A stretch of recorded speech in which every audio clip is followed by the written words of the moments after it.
We are now fast approaching election day in Germany, unless of course you're watching this video after election day, in which case election day is behind us. This is when Germany gets to choose who is to be Chancellor for the next 4 years.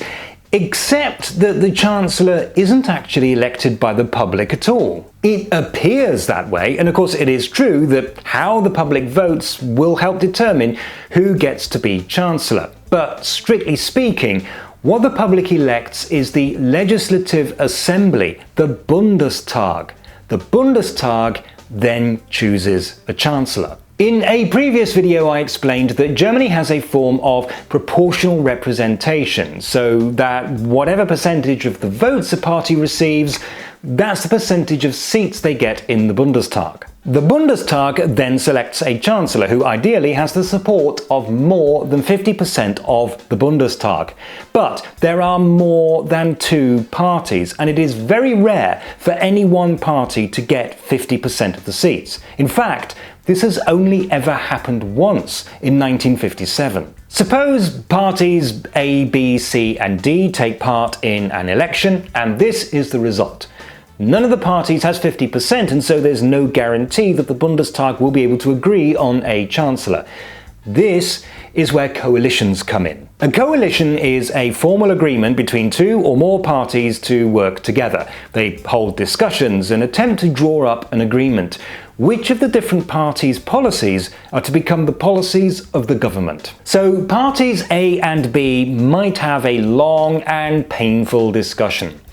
Will Party A be willing to drop their policy of a free armadillo for every household if Party B will accept a ban on polka music? If the talks are successful, then an agreement is signed and the resulting coalition has a clear majority. If not, then some other coalition is needed. Maybe Party A can start talking to Party C, or parties B and C might try to form a coalition. The idea is that a coalition is formed with more than half the seats in the Bundestag, and that coalition gets to be the government and to put together a cabinet. But if no such coalition can be formed for whatever reason, then there might be an attempt to form a minority government. That's risky though. There is no guarantee that a minority government can last for long, or even at all. It would be a last resort if all attempts to build a coalition have failed. Sooner or later though, the Bundestag must choose a Chancellor. Well, it's a little bit more complicated than that, because this is where the president gets involved. And yes, Germany has a president who is head of state, but not head of government. There can be up to 3 rounds, although so far 1 round has always been enough. In round 1, honestly, was that really necessary?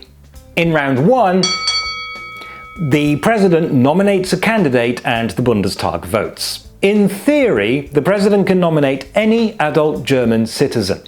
In practice, it is going to be the designated Chancellor candidate of the largest party in the governing coalition. If that candidate does not get the votes of more than 50% of the members, we move to round 2. Oh, grief. Now the Bundestag nominates 1 or more candidates. Each candidate must have the backing of at least 25% of the members in order to be considered for election. The Bundestag then votes as many times as necessary until one candidate has the support of more than 50% of the members.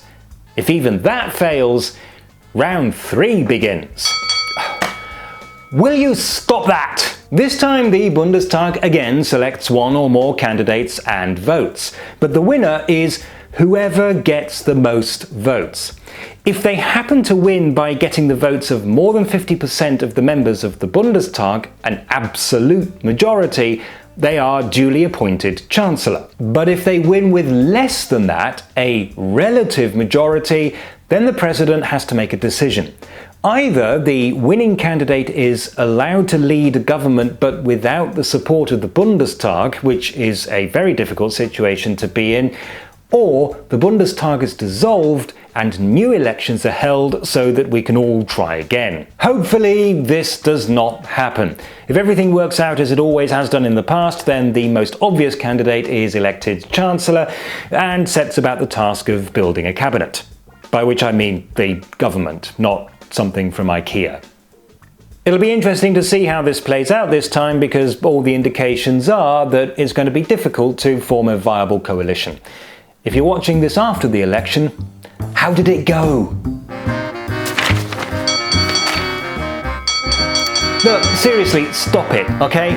You're just being childish, honestly. Ugh.